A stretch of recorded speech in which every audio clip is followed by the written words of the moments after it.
Hello everybody, welcome to the introduction on my new HO scale layout build. As you can see, it's focused on the Green Mountain Railroad and Vermont rail system. The Green Mountain Railroad for me has always been a favorite. The first time I rode on the Green Mountain Railroad was 1997. I was 4 years old and I've been in love with it ever since. I've always wanted to model it, but I never really took any steps to even begin designing a layout for the Green Mountain Railroad. So last year I decided to go for it and start on the project. Now, this railroad was partially designed, or I should say actually mainly designed by James Hilton. He helped me out tremendously with coming up with a track plan and making this railroad work in the space that I had. And I'm going to talk about um, some of his ideas later on in this slideshow, so you'll be able to learn a little bit more about that. As you can see, I'm incorporating images of both the Vermont Rail System and Green Mountain Railroad. So the Green Mountain Railroad was purchased by Vermont Rail System in 1997, I believe. So I want to focus on that period, roughly from 97 to maybe the first few years of the 2000s, maybe 2001, 2002, and this kind of transition period. This was an interesting time. The Vermont rail system came in and purchased the railroad and expanded fairly rapidly with freight operations, but also allowed the excursion trains to continue.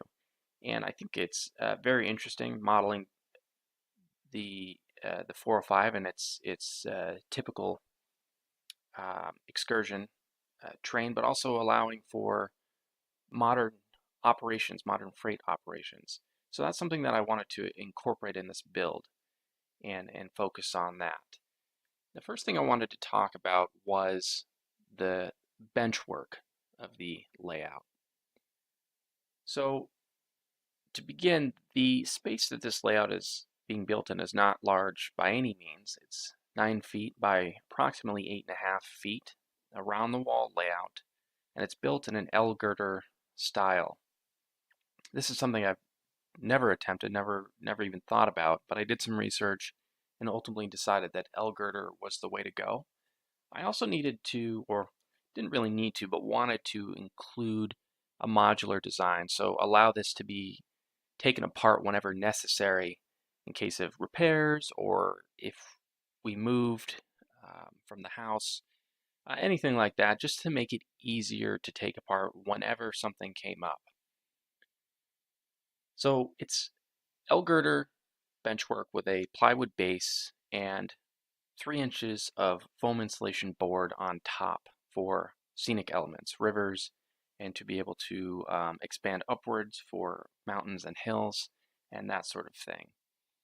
And the last element to mention is a lift gate. So being around the walls, obviously, being an enclosed room, there's a doorway.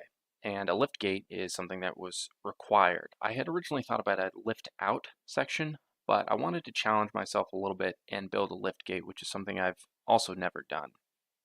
And this will also allow for continuous operation if I so choose, which is something I'll expand upon in a later slide.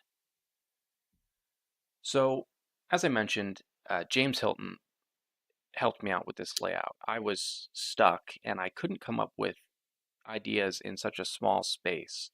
And he helped me really narrow it down to some key elements of the Green Mountain Railroad and what would be best for not only the operational potential of the layout, but to sort of satisfy my desires for the layout. And having this layout coming from an inspirational standpoint, I guess if you want to call it that, being a young kid, I want to be able to relive certain scenes. Now, there's certain things I couldn't incorporate, and I'll talk about those later, but what you're seeing in the images below is the final result, and I think he did a wonderful job in including as much stuff as we could without really overwhelming the space. Now, the track is going to be Pico track, HO scale Pico code 83 for both the flex track and then a combination of unifrog and infill frog turnouts. That was based on availability. I was having trouble finding some certain unifrog turnouts, so I decided to go with infill frog, and I can modify the wiring a little bit to work with that. So here's an expanded view of the track plan, and I apologize for the slight blurriness. I was trying to render the image a little differently, but I just couldn't quite narrow in on those smaller numbers, which really aren't important, but I was trying to include them if I could. So if you look at the top section of the layout, you'll see Bellows Falls.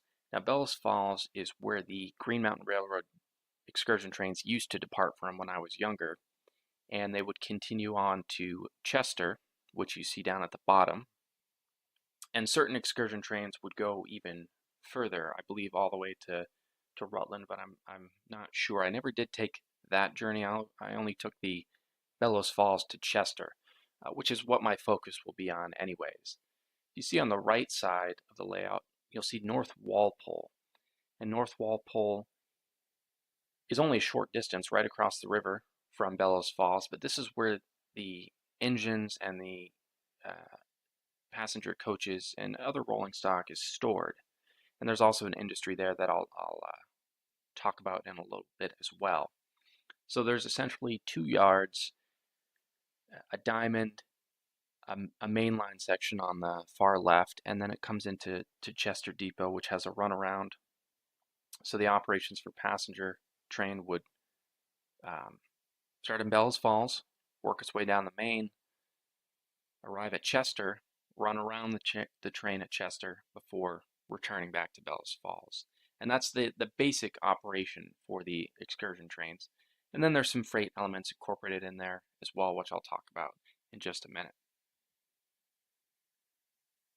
So for controls and wiring on this layout, I'm going with DCC and NCE power cab system, primarily because that's already what I have.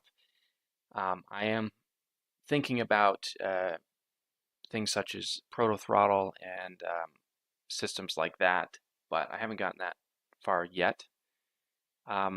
Turnout controls will be manual, and I'm leaning towards the pushrod system, which is something I've never done before and I'd like to try, but I may or may not just use something such as the ground throws that just mount to the top of the layout.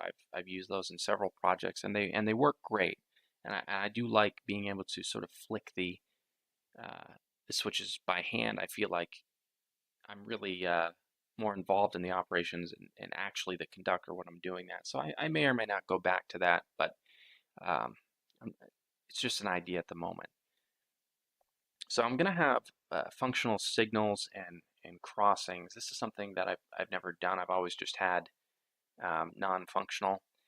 I really want to expand upon a lot of things that I haven't tried on this layout, and so this is one of them. These will be wired in either with just toggle switches or sensors when the trains actually approach them. I haven't gotten that far either, but I definitely want to have at least the crossing gates, signals, things like that be able to be used in some way or another. And then the last thing to mention with the controls and wiring is that in quotations, standard modular wiring format. I put this here because it's kind of hard to explain the modular wiring format if you are not familiar with it, but basically it just allows it to come apart really easily. And as I'd mentioned previously, the benchwork was designed to come apart if need be, so the wiring also has to come apart easily along with the benchwork. So for scenery and structures on this layout, now the Green Mountain Railroad is based in Vermont, although North Walpole is part of New Hampshire. It's just right across the river, but it's the same kind of scenery: Vermont countryside, mountains, hills, rock faces, rivers. There's going to be 2 river scenes on this layout.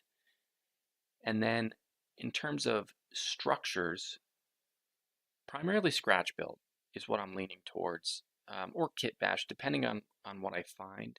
I actually was at a train show earlier this year and found an exhibitor who, or a vendor rather, who had the Chester Depot that they had made uh, a laser kit that they had designed, but they hadn't released it yet.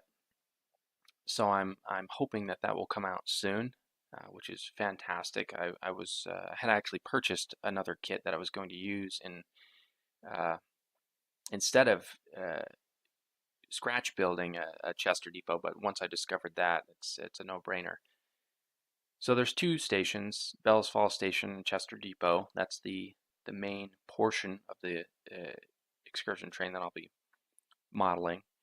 Another thing to mention is the engine house in North Walpole. There's an engine house car repair facility there, so that's an important part of the operations, which I'll talk about in a little bit. And then the industries. So in reality, on the prototype, there are two industries, um, one in North Walpole and one in Bellows Falls that you would actually find today on the railroad. I'm going to incorporate a combination of proto freelance and proto industries. And what I mean by that is the proto freelance, I guess, could be viewed as prototypical. These industries were used at one point on the line, most likely when the Rutland Railway used the line.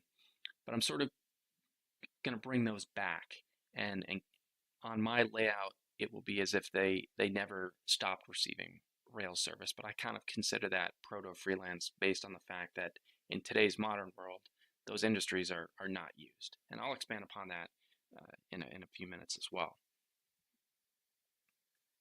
So I thought it would be great to include a couple of sketches that James Hilton did when we were coming up with the layout design, and it really brought it to life. So I could see what it was going to potentially look like when I was done building it. It was very inspirational, and I look at these periodically just to keep that motivation going.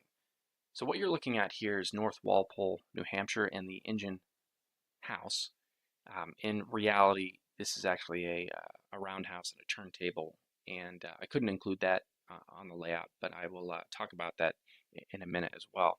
So what you're seeing here is the engine house, the yard, and then below that is the first prototype industry. It's an ethanol transfer facility that's adjacent to the roundhouse and the turntable that you would find in real life. And I'm going to be incorporating that into the operations. The next scene is Bellows Falls, Vermont, and this is the Bellows Falls station, the diamond or the interchange with what today would be the Berkshire and Eastern Railroad, I believe, and then the truss bridge on the left, crossing the Connecticut River and beginning the journey for the excursion trains. And the last sketch is Chester, Vermont. This shows a few different things here. So this is the runaround with Chester Depot between the tracks, and then the building at the bottom of the sketch is Smitty's Market, and then if we see in the upper left, that's Erskine Grain and Garden. That is an industry that is one of those proto freelance industries I was talking about. Used to be served by rail back in the day, no longer is, but it is still an active store. And then the structures to the far right include a house and a hardware store. Just some structures I may or may not include in the final build. So for operations and rolling stock, as I mentioned before, there's 4 customers, the 3 proto freelance, and then the proto industry. So the proto freelance ones are the Bellows Falls Team Track, Erskine Grain and Garden, and M&M Excavating. So the Team Track actually replaces a transload facility that is further down the line, which is still used today. I couldn't include that on the layout due to space constraints. Erskine Grain and Garden, which is going to be included. I just mentioned that that's located in Chester. And then M&M Excavating is also located in Chester, and I believe that they receive rail cars today, but I'm not 100% sure on that. It would be things like salt, sand, things like that would be shipped out of there, I believe, or maybe received. Actually, I'm not 100% sure on that either. I haven't been able to find anything on that particular business. And then the one proto uh, industry would be the ethanol transfer facility in North Walpole. I don't actually know what this um, industry is actually called in real life, but I do know that it is an ethanol transfer facility. The next part I wanted to talk about for industries and rolling stock was uh, some industries are going to be implied through the presence of rolling stock. So there's going to be some rolling stock on the layout that doesn't really have a place to be set out or picked up on the layout. It's just going to imply other industries that are further down the line. This could include commodities like lumber, clay slurry, things like that. So you'll find these cars in the yards or used for the interchange, but there's no actual home for them on the layout.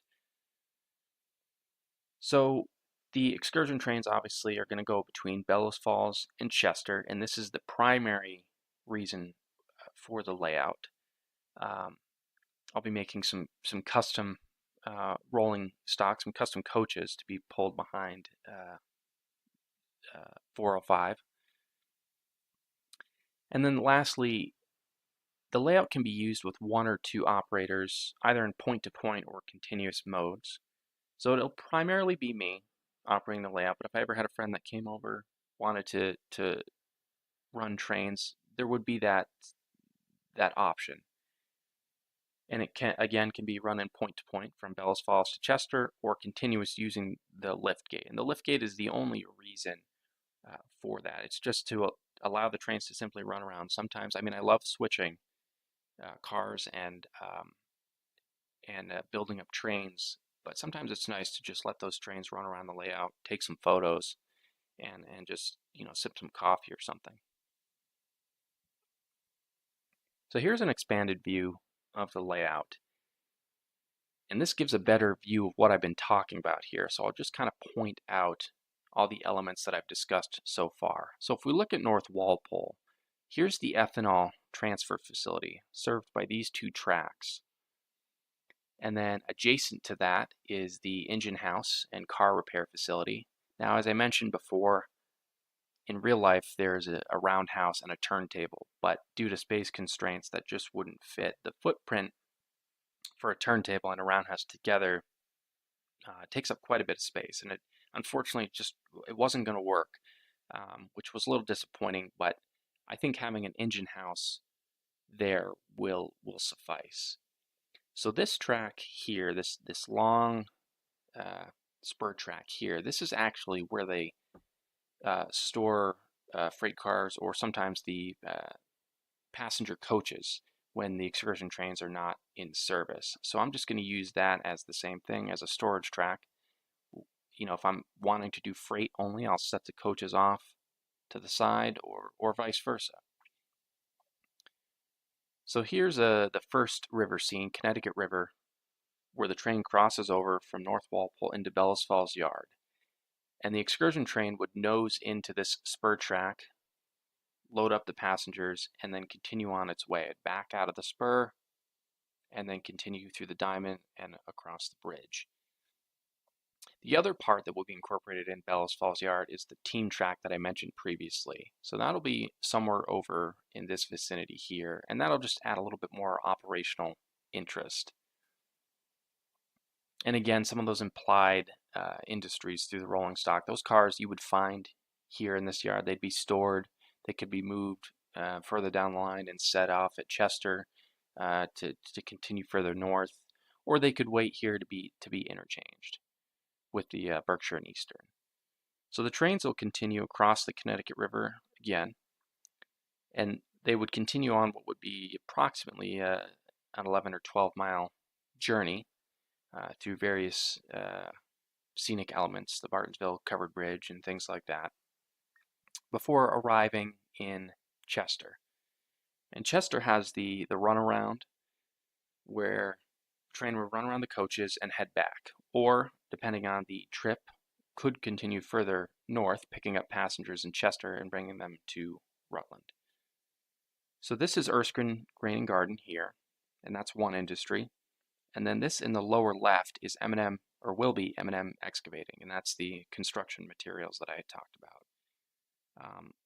Originally, I wasn't going to incorporate that. I was just going to have this as a storage track, but I think it would add some more operational interest having that industry here.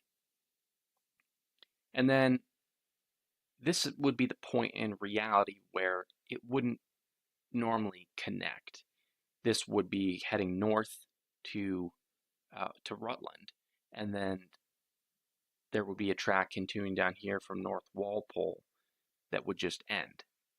So it's obviously point to point, but I figured if I could join the two here, it would allow for the continuous operation or point to point. So the point to point operation, while short, is focused really on just the industrial switching elements. So you would be bringing cars from Chester back to Bellows Falls and vice versa, or maybe even bringing some cars here to the car repair shop as part of the operation, and of course the ethanol transfer facility. So the last thing that I wanted to talk about was the exclusions. Now, like every model railroad, or most, unless you're modeling a very, very, very short line, you have to use selective compression. So this is where I had to have James Hilton come in and help me, because I wanted to incorporate so much, but the space that I had just wasn't going to work.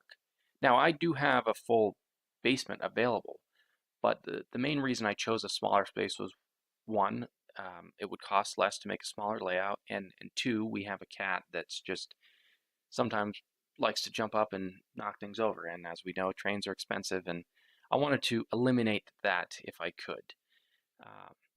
But I think we did very, very well with the space that I had, and despite having to exclude the things that you see on this list, Riverside Reload, the North Walpole Roundhouse and Turntable, and the Bartonsville Covered Bridge, you still get to experience the Green Mountain Railroad excursion trains and model some good Vermont Railway freight operations as well.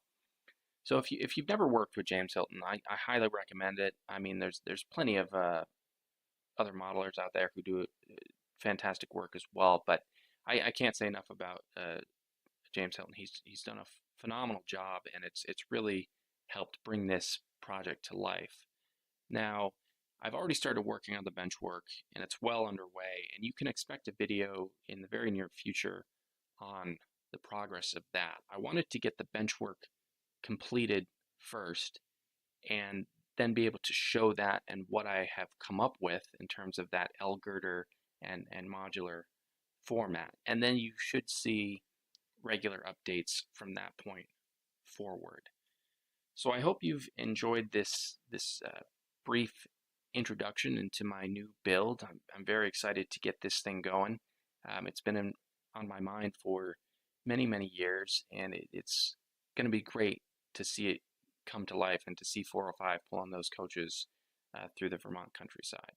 So I appreciate you taking the time to watch. Please comment, like, subscribe if you haven't. There's plenty more to come.